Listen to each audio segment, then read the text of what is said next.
Hemos estado hablando acerca del sacerdocio, lo que somos, desarrollando nuestra fe como un reino de ¿qué? De sacerdotes. ¿Un reino de qué? De sacerdotes.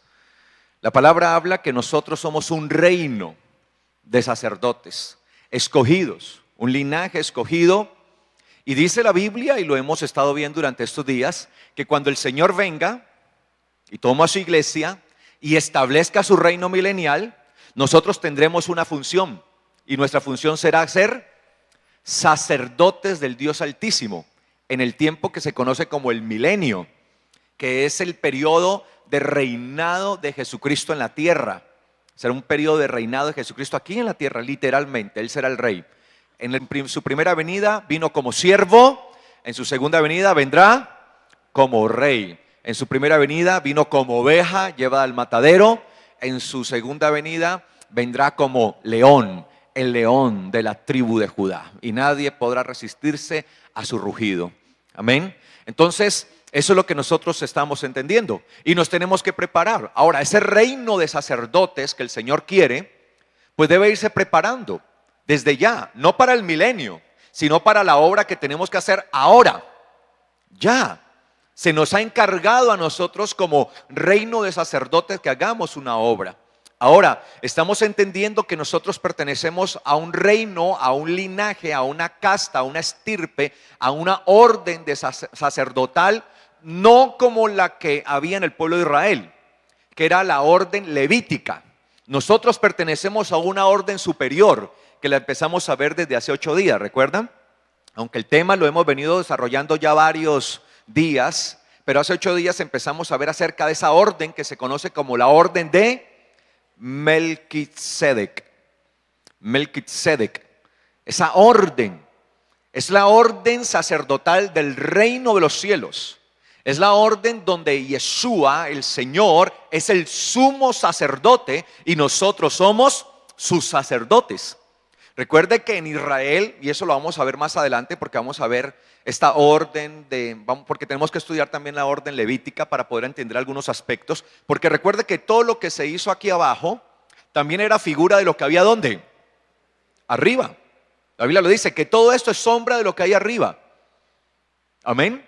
Y así como aquí había un lugar santo, había un santuario, un lugar dedicado para la gloria de Dios, pues ahí en los cielos, en el reino de los cielos, está el lugar glorioso donde habita la presencia de Dios y donde tenemos un sumo sacerdote que es Yeshua, quien intercede constantemente por nosotros. Amén. E intercede por el mundo. Ya si el mundo se quiere condenar es porque quieren, pero no tenemos sacerdote, tenemos quien interceda por nosotros, a Jesucristo. ¿Quién? El justo. Ese es el título.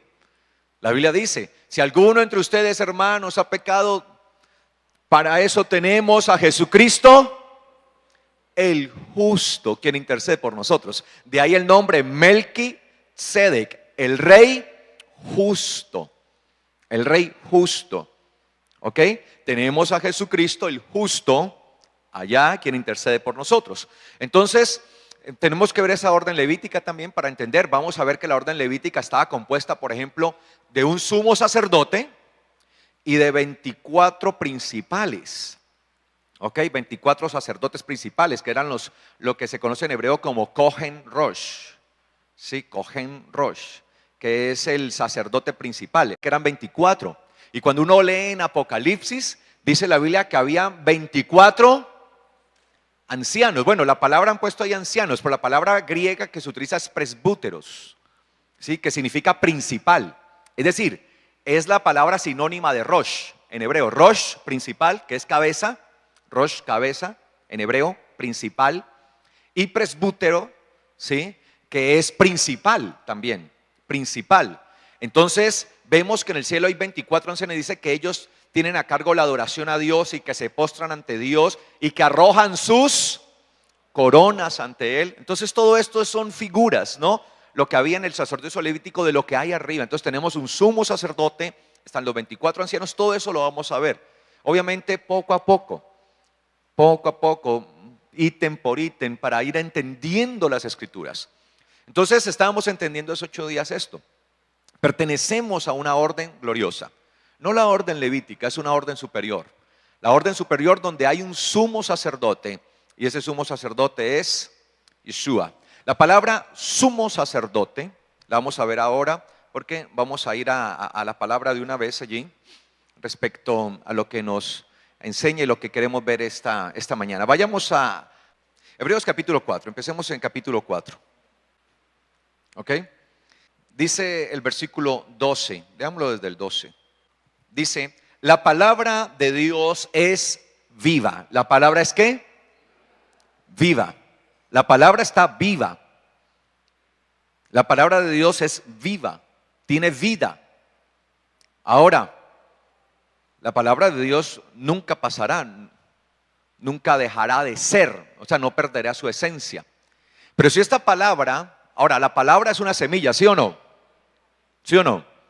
El Señor Jesús enseñó eso y dio un ejemplo. Dijo el Señor Jesús, él dijo, el sembrador salió a sembrar y esparció la semilla, dijo el Señor Jesús. Y dice, y parte de la semilla cayó entre espinos. Otra parte cayó entre piedras. Otra parte cayó al lado del camino y otra parte cayó en buena tierra. La que cayó entre espinos creció por un poquito, pero luego crecieron los espinos y ¿qué? La ahogaron, es decir, ¿la qué? Asfixiaron. Y cuando una persona se ahoga, se asfixia, ¿qué pasa? Se muere. La que cayó entre las piedras, salió el sol y la secó. Es decir, la mató. La que cayó al lado del camino, vinieron las aves y se la comieron. Pero la que cayó en buena tierra, dio fruto, creció y dio fruto. Ahora vemos 4 clases de tierras.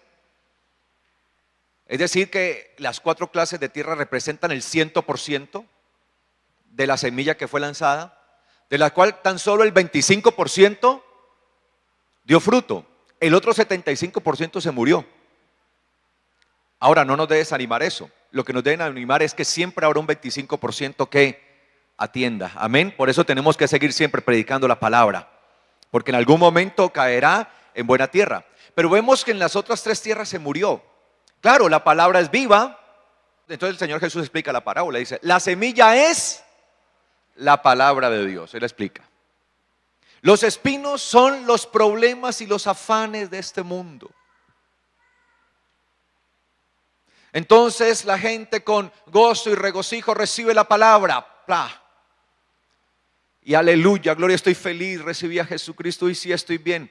Pero sus problemas, sus afanes, los afanes de este mundo terminan ahogando la palabra. Por eso hay mucha gente que al cabo del tiempo, ¿y por qué se va? No, porque Dios no hizo lo que yo quería que hiciera.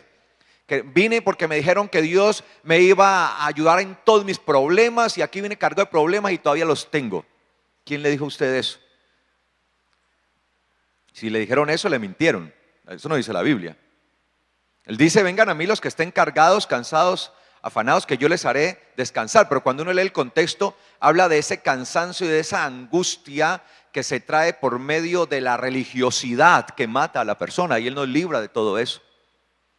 Pero si está metido en problemas, pues le toca en el nombre del Señor ya enfrentarlos y mirar a ver cómo sale. Eso sí, ahora guiado en el nombre del Señor, sabiendo que si el Señor está con usted, ¿quién contra usted? Pero no puede ser que porque entonces los problemas que yo traía de atrás, entonces porque Dios no me dio la casa, carro y beca que yo quería y no le quitó lo borracho a mi esposo o lo gritona a mi esposa o lo irresponsable a mis hijos inmediatamente, entonces yo ya me voy. Porque muchas veces venimos exigiendo de parte de Dios. Y así no es. Pero vemos que la palabra es viva. Pero que si no cae en el lugar donde debe caer, se puede ¿qué? Morir. Sin embargo, por ser viva, por caer en una buena tierra, entonces dará ¿qué? Fruto. Y creo que cada uno de ustedes ha sido ese 25%, esa tierra buena en la que ha caído la palabra, y aquí está el fruto en el nombre del Señor. Ustedes llevarán fruto y mucho fruto en el nombre de Jesucristo. Amén. Entonces dice, la palabra de Dios es viva. Y al ser viva, pues se vuelve eficaz. Es eficiente para lo que eso. Es decir, si la palabra yo permito que ella dé su fruto, se vuelve eficaz. Cuando una semilla se vuelve eficaz, cuando da fruto. Es decir, logró el propósito para el cual fue sembrada. La semilla está viva, se siembra en una buena tierra y se vuelve eficaz cuando da ¿qué? Fruto en la persona. Se da el fruto. Entonces ahí se vuelve eficaz. Cumplió el propósito para lo que fue sembrada la semilla. Entonces dice la palabra, y es más cortante que toda espada de dos filos. Penetra hasta partir el alma, allá donde ningún cirujano, donde nadie puede llegar. Solamente la palabra de Dios puede llegar hasta la parte espiritual del ser humano, a su parte espiritual. Y el hombre necesita, allá donde radica todo el problema del ser humano, en su parte espiritual. Y cuando la parte espiritual no está bien, pues su parte material y de ahí en adelante todo emocional y todo lo que viene allí no va a estar bien. Necesita que primeramente esté bien, ¿qué? Lo espiritual. Hasta partir el alma y el espíritu, las coyunturas y los tuétanos, y discierne los pensamientos y las intenciones ¿de qué? Del corazón. Recuerde que en la antigüedad el corazón se refiere a los pensamientos, a la razón, al entendimiento. El corazón no son las emociones en la Biblia, ojo con eso. No son las emociones. En nuestro contexto, acá en Latinoamérica, el corazón pareciera que radica en las emociones, pero en el contexto bíblico, la palabra lev en hebreo, corazón, hace referencia al pensamiento, hace referencia a la razón, al entendimiento. Entonces dice que conoce las intenciones del pensamiento de nuestra mente. Y no hay cosa creada que no sea manifiesta en su presencia. Imagínense. Es decir, que todos vamos a ser juzgados ¿por qué? Por la palabra. Si permitimos que ella diera fruto y permaneció viva, o la dejamos morir. Y no hay cosa creada que no sea manifiesta en su presencia. Antes bien, todas las cosas están desnudas y abiertas a los ojos de aquel a quien tenemos que dar cuenta. Y recuerde que la palabra de Dios, la palabra encarnada, ¿es quién? Yeshua, Jesús, nuestro Señor. Por tanto, ojo, entonces es a Él a quien vamos a dar cuenta. ¿A quién vamos a dar cuentas? A Yeshua. El problema es que la mayoría de la gente no tiene ni idea de esto. Y la cuestión es que la gente habla del amor de Dios y del amor de Jesús, la compasión. Dice la Biblia que cuando Él llegó a Jerusalén, tuvo compasión de ellos por cuanto eran como ovejas sin pastor. Entonces nos acostumbramos a ver al Dios de amor a través de su Hijo, el Mesías. Y lo que no entienden es que hay dos caras de la moneda. Y que actualmente gozamos de una cara y no podemos despreciar esa cara de tal manera que abusemos de ella. Y estamos gozando del amor de Dios, de su benevolencia, de su misericordia, de su bondad. Como les decía en estos días, ¿no? Les enseñaba el término hebreo, ese hebraísmo del cual habla Jonás y del cual habla Moisés. ¿Recuerdan? ¿Sí? Por lo menos en español, ¿lo recuerdan? Narices largas. Tú eres Dios, ¿no? Narices largas. ¿Sí? Entonces, muchas veces, obviamente que es una expresión hebraica que les expliqué y lo vimos y le expliqué todo esto, ¿sí? Que habla de la misericordia de Dios. Pero también veíamos que el mismo texto habla de que Dios es un Dios nariz ardiente, ¿sí? O ardor de nariz, habla la Biblia allí. Dios nariz ardiente, que habla de ¿qué? De la ira de Dios. Sí, Jonás habla de esto y Moisés también habla de esto. Entonces, en este momento disfrutamos de la gloria de Dios, la bendición de Dios, de la misericordia de Dios. Por eso está la palabra que dice, vengan a mí, dice el Señor, vengan a mí todos, los que están cansados, los que están trabajando, yo les haré descansar, vengan y hallarán reposo para sus almas. Vengan los que estén sedientos y tomen y beban gratuitamente del agua de la vida. Hay un llamado constante. Busquen a Dios mientras pueda ser hallado. Llámenlo entre tanto que está cerca de ustedes. Ese es el llamado continuo que se hace. Y es el llamado que hacían los sacerdotes continuamente al pueblo, convocando, vengan. Acerquémonos pues a Dios, como dice la palabra, entremos confiadamente al trono de la gracia. Entremos, vengan, están abiertas las puertas, vengan todos los que quieran, a todos los sedientos, vayan, tráiganlos. De hecho, el Señor Jesús contó una parábola de un hombre que hizo un gran banquete e invitó a los más ilustres de la región y ninguno de ellos vino. Entonces el Señor dijo, vayan y traigan a todos los desamparados, vayan y traigan a todos los desdichados, en pocas palabras en nuestro argot, a todos los indigentes, a todos los necesitados, tráiganlos y siéntenlos y que gocen. Hay puertas abiertas. Pero un día todos, y cuando digo todos estoy hablando de todos los seres humanos, tendremos que dar cuenta cuando venga el Señor. Y eso es ese es el pequeño detalle que se le olvida a muchos. Ahora, dice, como tenemos que dar cuenta, dice, por tanto, teniendo un gran sumo sacerdote que traspasó los cielos, a Jesús, el Hijo de Dios. ¿Quién es nuestro sumo sacerdote? Jesús. ¿Y quién es Jesús? El Hijo de Dios. A Jesús, el Hijo de Dios. Ahora, la palabra sumo sacerdote en hebreo es Kohen Gadol. Kohen Gadol. La palabra Kohen, sacerdote, en hebreo, es la expresión hebrea, ¿no? Sacerdote, Kohen, significa mediador. El que presenta ofrendas, el que es mediador entre Dios y el pueblo. Esa era la función básica de los sacerdotes. Pero había funciones que solamente las hacía el Kohen Gadol. Y la palabra Gadol significa grande. Grande. Es decir, el gran sacerdote. Se ha traducido como sumo sacerdote, gran sacerdote, el principal de los sacerdotes, de todos. Y había algunas cosas que solamente podía hacer el sumo sacerdote. Por ejemplo, la cuestión de la expiación. Ahora estamos próximos a una fiesta.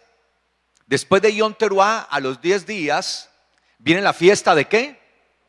De Yom Kippur. Yom Kippur, día de la expiación. Yom Kippur. La palabra Kippur viene del hebreo, de la raíz hebrea kafar, que significa cubrir. Cubrir. Así se le llamaba al propiciatorio que cubría el arca, a la tapa que cubría. Kafar, Kippur, kafar. Cubre. Ese propiciatorio era el que cubría. De una manera simbólica, ¿se cubrían qué?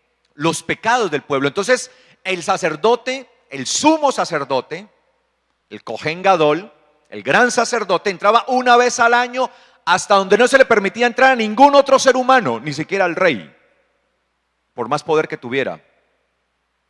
¿A dónde entraba?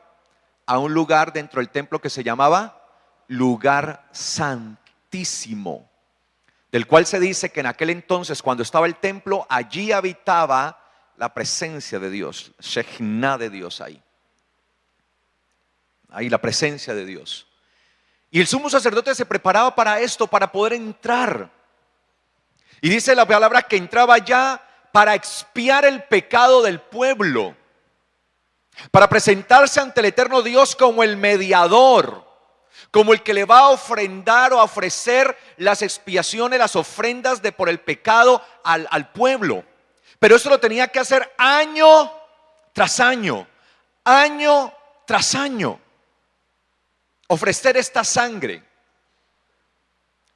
Y cuando el sumo sacerdote salía del lugar santísimo, significaba que el eterno Dios había recibido un año más aquella sangre y por un año más habían sido perdonados. Ahora, todo eso era símbolo y era sombra de lo que había de venir. Quiero aclarar eso. ¿Ok? Entonces, no lo podía hacer nadie más. Y quien intentara y osara hacer lo que le correspondía al sumo sacerdote caía inmediatamente muerto. De hecho, se habla de la Biblia, del caso de unos sacerdotes que traspasaron sus límites de lo que les tocaba que hacer, Nadab y Abiú. Y dice la Biblia que cuando presentaron ante Dios, presentaron un fuego extraño. Eso lo vamos a ver más adelante cuando estemos viendo toda la orden levítica. No me quiero entrar ahora en eso. ¿Y qué significa fuego extraño? Y dice la Biblia que por haber sucedido eso cayeron muertos. Y eran sacerdotes. Aclaro. Pero hicieron lo que no correspondía. Es decir, que la figura del sumo sacerdote en la antigüedad nos estaba revelando lo que era en esencia Yeshua, que Él es sumo sacerdote para siempre, por la eternidad, desde antes y después. Algo que solamente podía hacer Él. Solamente lo podía hacer Él. Y eso lo vamos a ver. Y dice acá. Entonces, ¿quién es nuestro sumo sacerdote en la orden Melquisedec, en la orden del rey justo? Melquisedec, rey justo. ¿Quién es el sumo sacerdote? Yeshua. ¿Y quién es Yeshua? El Hijo de Dios. Cuando usted le pregunten, ¿quién es Yeshua? La segunda persona de la Trinidad. Eso no es respuesta bíblica. ¿Quién es Yeshua? El Hijo de Dios. Hebreos 4:14. Usted de una vez cita la Biblia, ¿sí o no? Usted de una vez cita la palabra. Acostúmbrese que todo lo que usted afirme debe tener respaldo bíblico. Ya dejemos de ser tan católicos. ¿Ok? Hemos adoptado muchas cosas del catolicismo y nos cuesta trabajo dejarlas. Cuando hablemos conforme a la palabra. No le estoy tirando a los católicos, respeto a cada persona, sus decisiones. Pero si usted ha decidido ser un hijo de Dios conforme a la palabra de Dios, sea conforme a la palabra de Dios. Y no mezcle con nada más. Y no estoy tratando de ofender a nadie. Si hay aquí algún católico, le pido por favor de antemano que me disculpe, pero no estoy hablando mal del catolicismo, pero no podemos seguir en esa religiosidad. ¿Ok? El Hijo de Dios. Retengamos pues nuestra profesión, lo que creemos, esa fe, lo que confesamos, lo que creemos, lo que profesamos. ¿Qué profesamos? ¿Qué profesamos? Que Yeshua, el Mesías, nuestro Señor y Salvador, el Hijo de Dios, es nuestro sumo sacerdote. Esta es nuestra profesión, es lo que profesamos. Cuando dice retengamos nuestra profesión, no está hablando de que si usted es un arquitecto, entonces voy a retener mi profesión de arquitecto. No, su profesión es lo que usted profesa, lo que usted cree. ¿Y qué creemos? Que Yeshua, el Hijo de Dios, nuestro Mesías y Salvador, es nuestro sumo sacerdote. Es decir, que en Él tenemos el mediador entre Dios y los hombres. Él es el mediador, el glorioso mediador, y por eso no puede haber otro mediador. Y si hay otro mediador, está usurpando. Y si hay otro que diga que Él es el mediador, está usurpando. Tenemos un solo mediador. Eso lo podemos ver, aunque lo vamos a leer más adelante, pero lo veámoslo, le muestro allí, Hebreos 9, versículo 11. Porque necesitamos entender todo esto para poder comprender qué es el sacerdocio. Dice Hebreos 9:11, pero estando ya presente Cristo, ¿Quién está presente? Cristo, el Mesías, el ungido. Recuerda, la palabra Cristo es la palabra Mashiach, en hebreo, ungido, ungido. Pero estando ya presente Cristo, el Mesías, sumo sacerdote de los bienes venideros, por el más amplio y más perfecto tabernáculo, no hecho de manos, es decir, no de esta creación, y no por sangre de machos cabríos, sino por su propia sangre, entró una vez para siempre en el lugar santísimo, habiendo obtenido eterna redención. Porque si la sangre de los toros y los machos cabríos, las cenizas de la becerra rociadas a los impuros santifican para purificación de la carne, cuanto más la sangre de Cristo, el cual mediante el Espíritu eterno se ofreció a sí mismo sin mancha a Dios, limpiará sus conciencias de obras muertas para que sirvan al Dios vivo. Por eso Cristo, el Mesías, es el mediador del nuevo pacto. Él, por ser sumo sacerdote, es mediador. ¿Pero mediador de qué? De un nuevo pacto.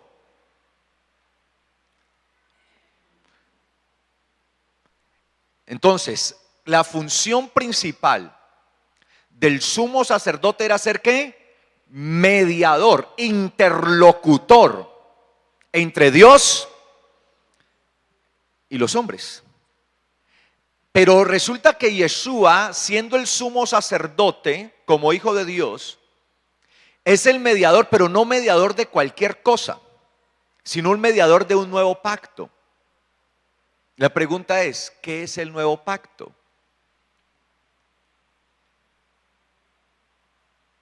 Esa sería la gran pregunta, ¿no? Entonces, la mayoría, muchos muy listos, los más listos dicen, el nuevo pacto, el Nuevo Testamento. Y el antiguo pacto, el Antiguo Testamento. Y la verdad estoy cansado de escuchar la misma respuesta, que se deriva del total desconocimiento. Mire, esto de Antiguo Testamento y Nuevo Testamento no surgió sino como 10 siglos después de Cristo, en donde se intentó hacer la Biblia de una manera mucho más sistemática. Entonces empezó a darle esta sistematicidad, en donde se ponían versículos, en donde se ponían capítulos, y se le ponían aún subtítulos a cada uno de los libros, y todos esos subtitulitos que usted ve y los capítulos, eso no existían. Todo eso se hizo, se supone que era para ayudar a la lectura de la palabra, para poder guiar mejor a la persona en su lectura.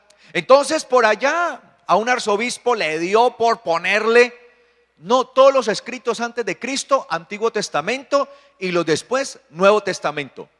Y de ahí en adelante, muchos ignorantes se agarraron de eso. Antiguo pacto, Antiguo Testamento. Nuevo pacto, Nuevo Testamento.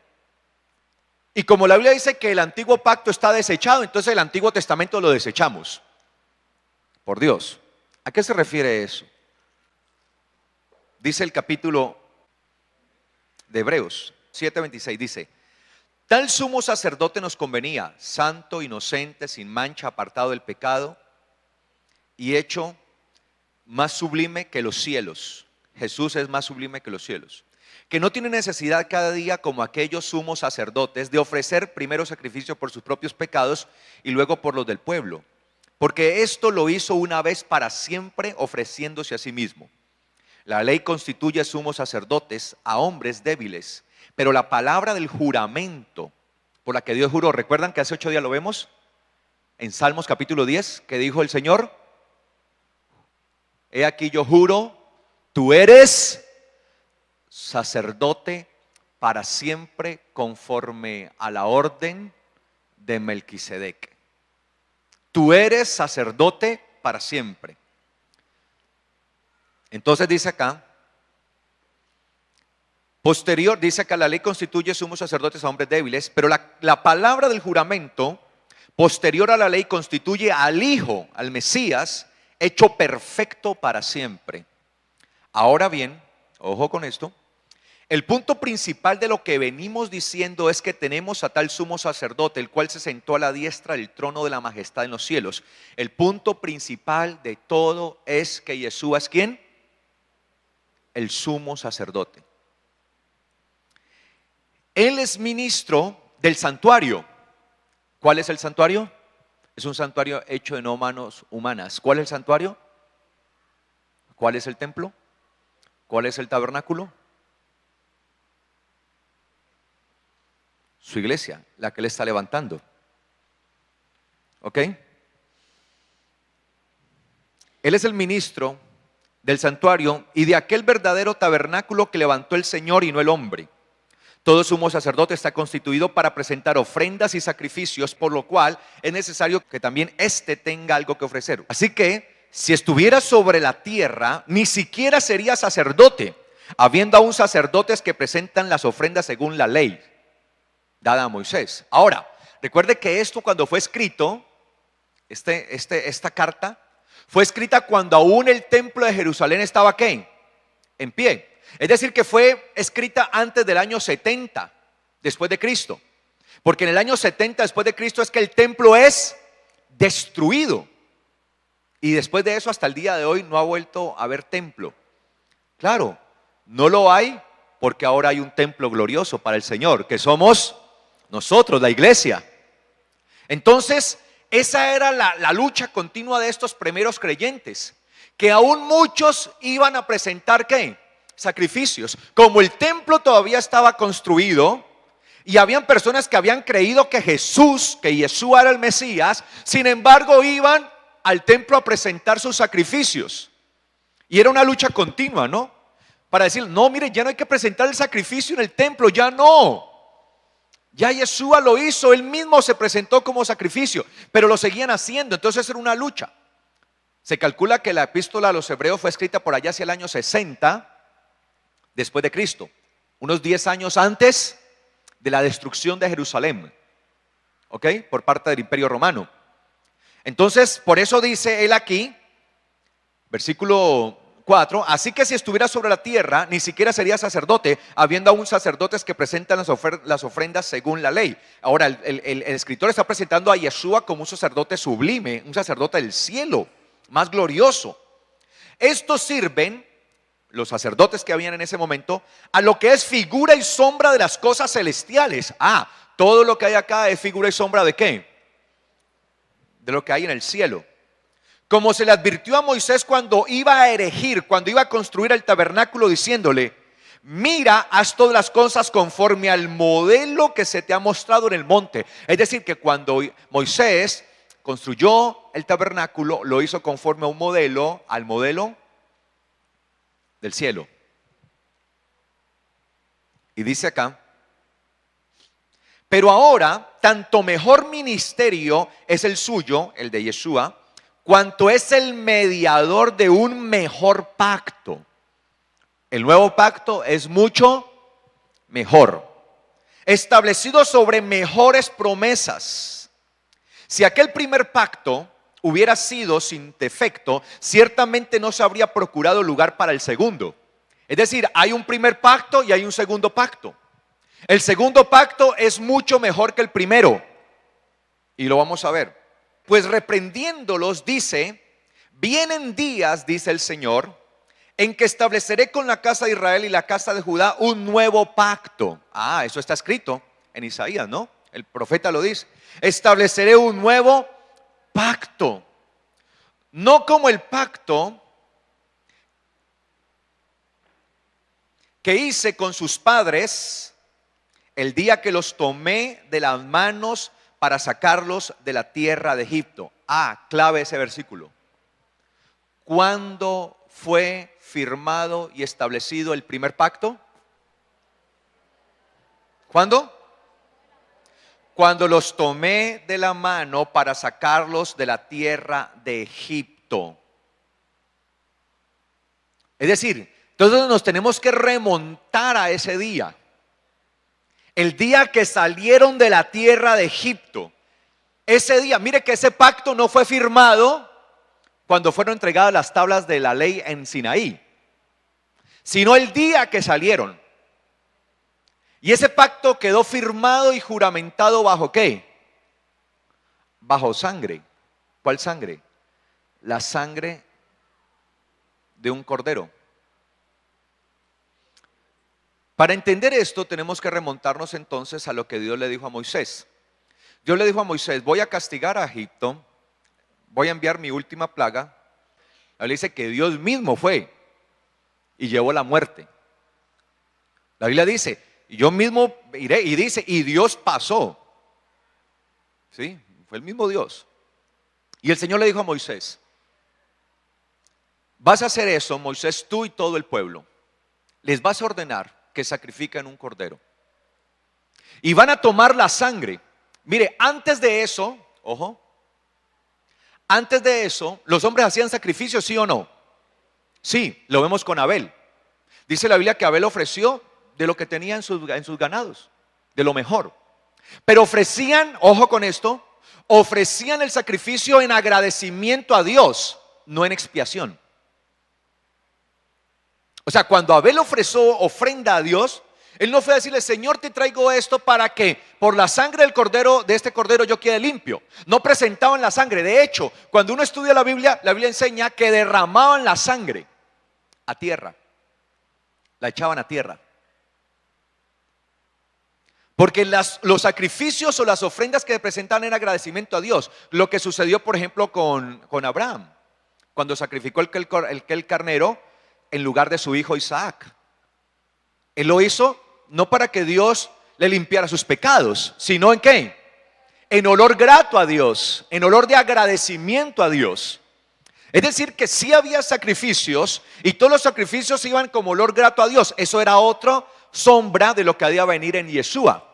Que Él iba a ser el cordero agradable a Dios, como grato, de olor grato ante Dios. Pero es con Moisés, justo ese día, bíblicamente 14 del mes de Nisán. Cuando Moisés le dice al pueblo, tomen por familias un cordero y sacrifíquenlo, pero no boten la sangre, sino retómenla. Y con la sangre pintarán los dinteles y las puertas. Y cuando pase el Señor y vea la sangre, el Señor dijo, y donde yo vea la sangre no habrá muerte. Y cuando vea la sangre no habrá muerte. Pero donde no haya sangre habrá ¿qué? Muerte. Entonces es la primera vez, si usted estudia la Biblia a conciencia, que entra la sangre a tomar partido en un sacrificio. Antes no. Mire, verá, estudie bien la palabra y todos los sacrificios. Los sacrificios habían sacrificios, sí, claro. Pero el concepto de la sangre no se había desarrollado, aún ahí, como el sacrificio. Alguien dirá, pero con Abel y con Caín, Dios le dijo a Abel, la sangre de tu hermano clama de la tierra. Sí, la sangre de Abel que reclamaba justicia. Y cuando dice la sangre de tu hermano, la palabra que se usa ahí es la palabra damim en hebreo, que es como sangres. Y cuando se usa la palabra damim, la palabra dam, sangre en hebreo, y damim plural, cuando se usa la palabra damim es porque es sangre resultado de un homicidio. Ojo con esto. Damim, la sangre resultado de un homicidio. Entonces, lo que está diciendo el Señor es, el homicidio de tu hermano clama desde la tierra. O sea, no era la sangre de los becerros y de los cabritos y de todo esto que presentaba Abel. ¿Ok? Entonces es la primera vez que en la Biblia la sangre entra a tomar partido como un factor salvífico. Donde vea la sangre no habrá muerte. Antes no, antes usted no veía que cogían y pintaban con sangre, ni presentaban sangre, o lo hay. No hay evidencia, ni bíblica ni histórica, por lo menos en aquellos tiempos, no. Sí habían sacrificios, ojo con esto. Claro, alguien dirá, ay pastor, pero al sacrificar no derrama, sí, la sangre derramaba, pero iba ¿a dónde? Al piso, a la tierra. Y lo que se presentaba era ¿qué? Al animal muerto, al sacrificio como tal. ¿Me hago entender? Amén. Entonces ese día entra el concepto sangre. Ese día fue el que el Señor firmó el pacto con ellos. Y le dice, como firmé mi pacto con ellos el día que salieron, que los saqué de Egipto. Volvamos a leer, dice acá, versículo 9, no como el pacto que hice con sus padres el día que los tomé de la mano para sacarlos de la tierra de Egipto. Pero como ellos no permanecieron en mi pacto, yo me desentendí de ellos, dice el Señor. Por lo cual, ojo, este es el pacto que haré con la casa de Israel después de aquellos días, dice el Señor. Pondré mis leyes en la mente de ellos y sobre su corazón, pensamiento, razón, las escribiré.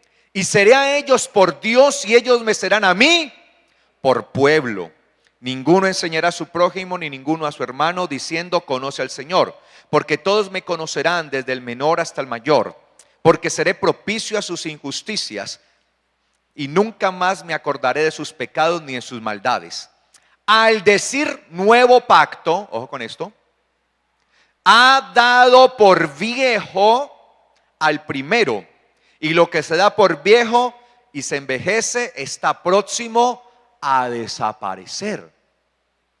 Entonces, si yo caigo en el error de decir que antiguo pacto es Antiguo Testamento, quiere decir que el Antiguo Testamento ya ¿qué?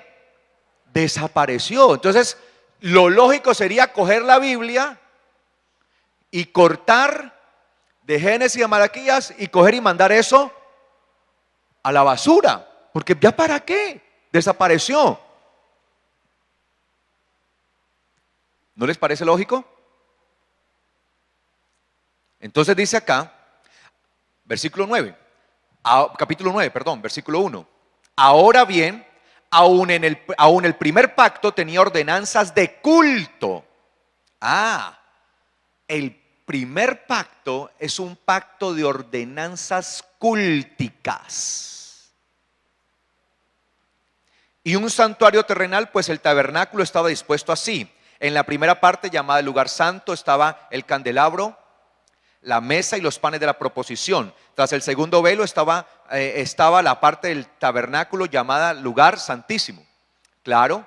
Entonces, así como desapareció el templo y ya no hay más aquel templo, porque ahora hay un nuevo templo, pero así como desapareció el primer templo construido por hombres, y cuando al primer templo me refiero a todo lo que esto significaba, porque recuerde que Moisés construyó un santuario, Salomón construyó el templo y Herodes reconstruyó el templo. Entonces alguien dirá, no, pues que ahí vemos por un santuario y vemos dos templos, el de Salomón y el de Herodes.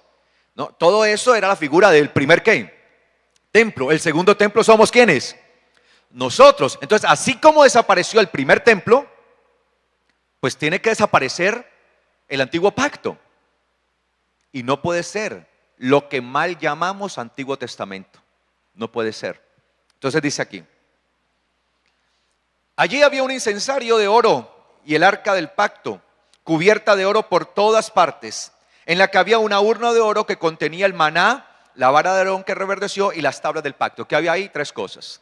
Pero no vamos a ver esto ahora en detalle. Esto lo vamos a ver más adelante. Tres cosas: el maná, la vara que reverdeció, la vara de Aarón y las tablas del pacto, que eran las tablas de la alianza, las que Dios le había entregado a Moisés. Sobre la urna estaban los querubines de gloria que cubrían el propiciatorio. ¿Qué era el propiciatorio? La tapa, que en hebreo se conoce como ¿qué? Kafar. Expiación, cubrir. Todo esto era ¿qué? Símbolo. Por eso tenemos que entender toda esa simbología. Y dice acá que cubría el propiciatorio. De estas cosas no se puede ahora hablar en detalle, dice el que escribe esto, y yo también digo, de estas cosas no vamos a hablar ahora en detalle, luego las hablamos. ¿Sí? Tengo que aprender de la palabra, ¿no? Así dispuestas estas cosas, en la primera parte del tabernáculo entran los sacerdotes continuamente para cumplir los oficios del culto, pero en la segunda parte, que es el lugar santísimo, entra solo ¿quién?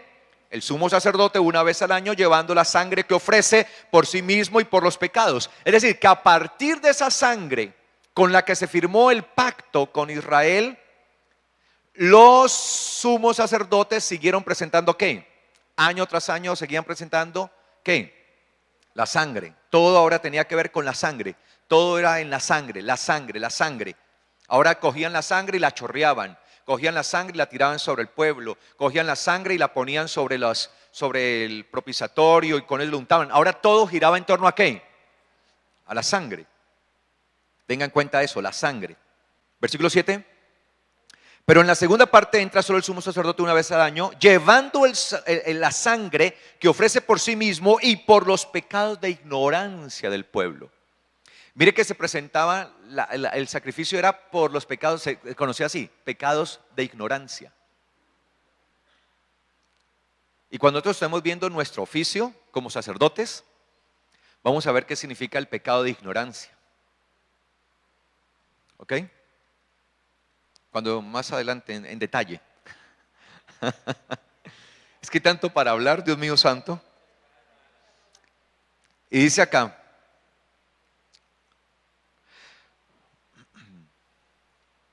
versículo 8, el Espíritu Santo da a entender con esto que aún no se había abierto el camino al lugar santísimo, entre tanto que la primera parte del tabernáculo estuviera en pie, lo cual es símbolo para el tiempo presente, según el cual se presentan ofrendas y sacrificios que no pueden hacer perfecto a nadie. En cuanto a la conciencia al que practica ese ritual, ese culto, esa forma cúltica, ya que consiste solo de comidas y bebidas y de diversas purificaciones y ordenanzas acerca de la carne, impuestas hasta el tiempo de reformar las cosas.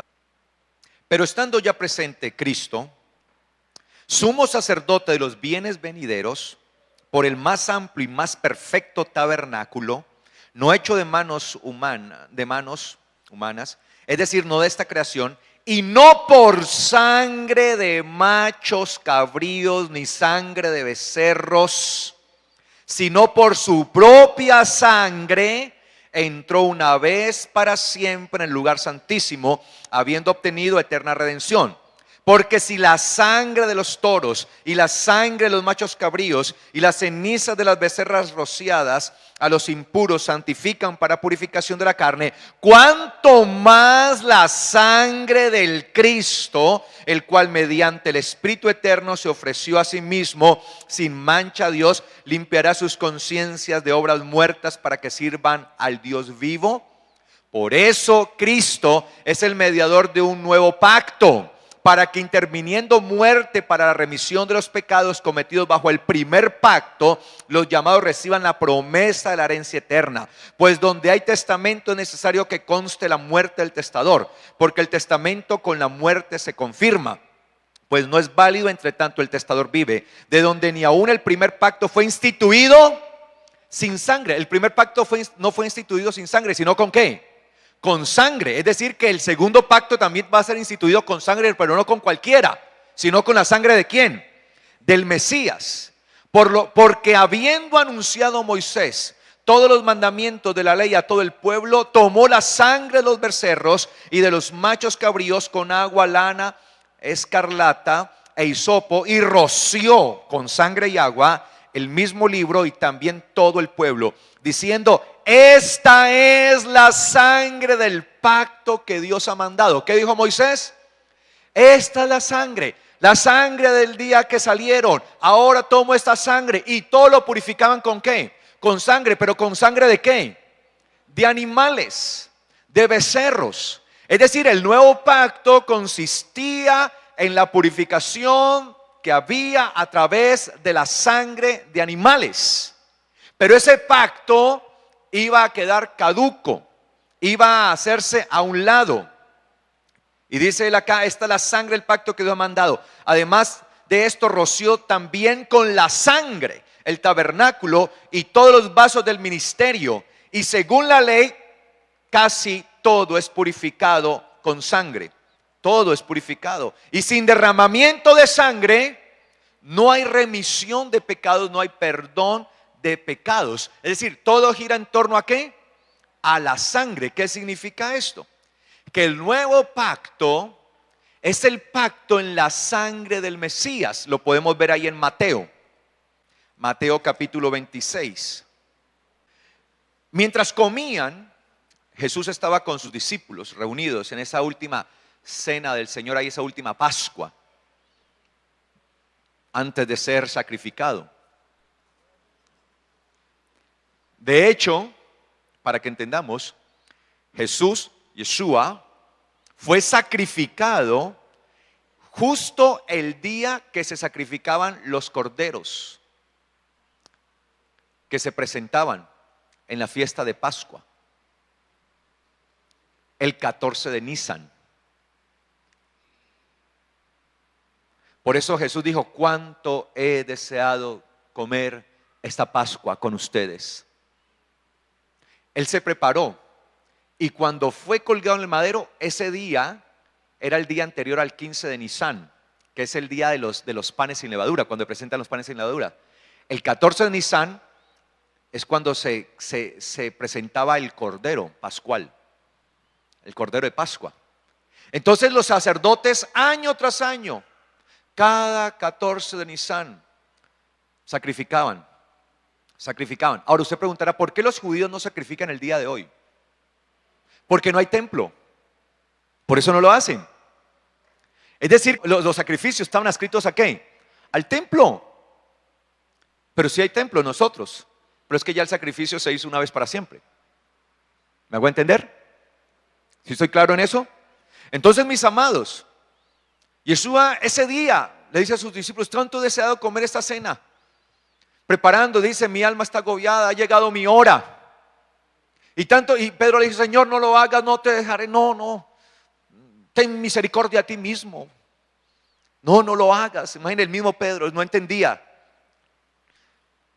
Claro, él, me imagino, estaba en sus fuerzas, ¿no? Tratando de hacer esto, no comprendía. No vamos ahora a decir Pedro pagano, inmundo ese que estaba deteniendo a Jesús. Aunque Yeshua le dice: apártate de mí, Satanás, ¿no? Obviamente la palabra Satán en hebreo es adversario, ¿no? O sea, apártate de mí, no te hagas mi adversario, mi obstáculo. Sí, no le dijo: usted está Satanás. No. Sería: está endemoniado usted, Pedro. No, sería ilógico. Ahí, claro, muchos se cogen de ahí, ¿no? Para decir que los cristianos pueden ser poseídos y estar endemoniados. ¿Cómo un cristiano va a estar endemoniado? Satán, la palabra hebrea, Satán, Hasatán, el adversario, el que se opone, ¿sí? Entonces, en hebreo, ¿no? Cuando uno se opone a algo, no estoy de acuerdo, es un Satán. Sí, o sea, adversario. Eso hay que entenderlo. Entonces Jesús les dice: mientras comían, tomó Jesús el pan, matzá, el pan sin levadura, el pan de Pascua. Lo bendijo, lo partió y dio a sus discípulos diciendo: tomen y coman este pan, este matzá, este es mi cuerpo. O sea, que por ustedes es partido, ¿no? Y tomando la copa y habiendo dado gracias, les dio diciendo: beban de ella todos, porque esto es mi sangre del nuevo pacto, que por muchos es derramada para perdón de pecados. Había un nuevo pacto, la sangre del Cordero. Es decir, que el pacto antiguo era la sangre de los animales. Y ese pacto iba a quedar obsoleto, porque ahora iba a ser necesario presentar una sangre gloriosa.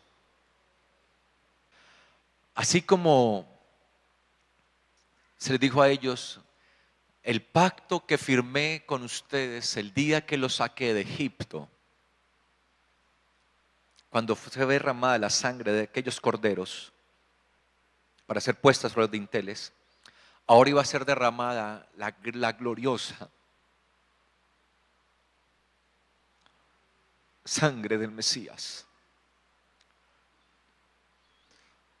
Y dice la palabra que ese pacto primero era ineficiente porque año tras año tenían que estarlo presentando, tenían que estar presentando esa sangre.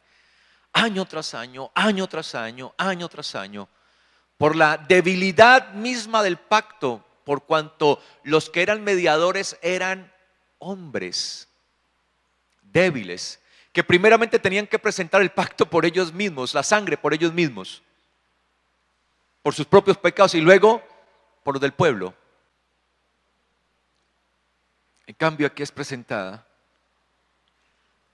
la sangre del Mesías.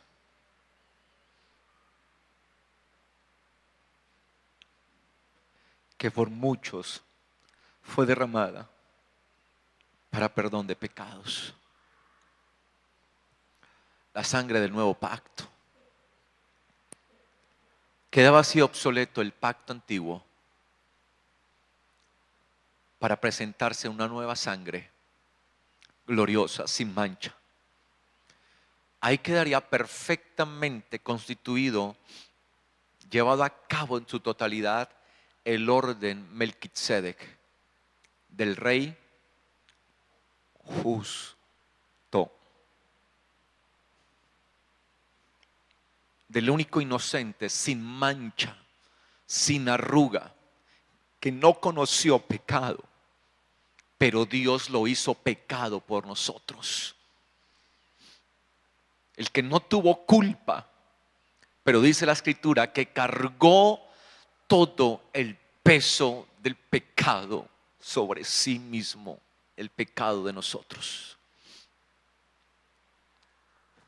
Ese es el nuevo pacto. Y dice la Biblia que Yeshua entonces es el mediador del nuevo pacto. Es el sumo sacerdote, porque él mismo se presenta como sumo sacerdote, pero él mismo se presenta como el sacrificio y se presenta con su propia sangre.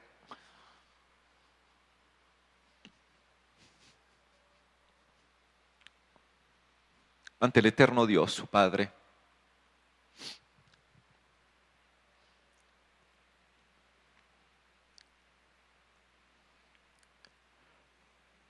El nuevo pacto. Entonces, el antiguo pacto fue el pacto firmado, para que ustedes entiendan eso, fue el pacto firmado en la sangre de los corderos el día que Moisés, o sea que Dios sacó al pueblo de Israel de Egipto a través de Moisés. Y el nuevo pacto fue firmado el día que Yeshua derramó su sangre en el madero.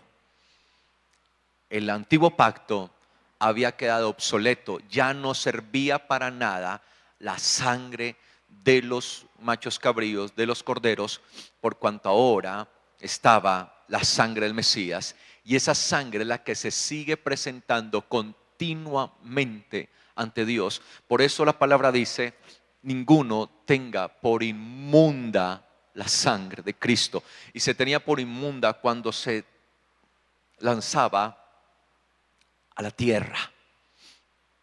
La sangre no caía a la tierra, ahora se presentaba, y nadie puede tener por inmunda la sangre de Cristo. Por eso la sangre de su Hijo Jesucristo, como dice el apóstol, nos limpia de todo pecado. ¿Cuántos dan gloria al sumo sacerdote? Por su sangre nos limpia de todo pecado. La sangre de Jesucristo, su Hijo, nos limpia de todo pecado. Hemos sido limpiados por la sangre del Mesías. Ahora tenemos un mejor pacto, un nuevo pacto de cual Yeshua es el mediador, es el sumo sacerdote. Y lo más hermoso es que Él nos ha invitado a ser parte de su reino de sacerdotes. ¡Qué privilegio ser parte del reino de sacerdotes de Yeshua! No solamente ahora somos limpios por la sangre permanente del Mesías, que se presenta continuamente ante la presencia del eterno Dios, sino que ahora nos permite ser parte de su reino sacerdotal.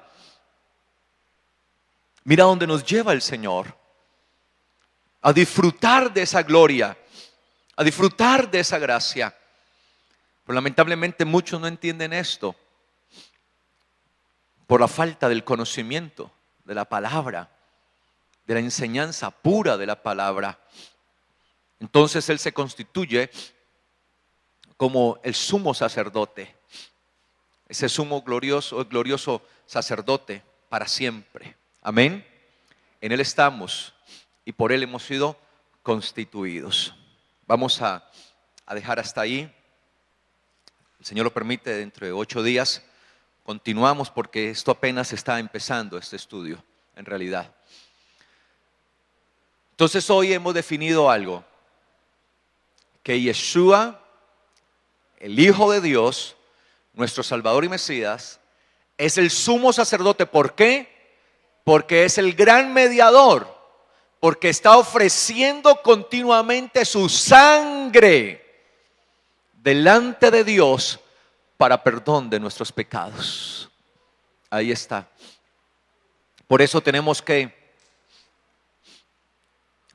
aprovechar ese tiempo de gracia, ese tiempo de perdón, ese tiempo donde el Señor hace su obra sobre nosotros, en donde Él dice: vengan y beban, vengan a la fuente de agua viva y beban todos los sedientos, vengan de manera gratuita. Él pagó el precio.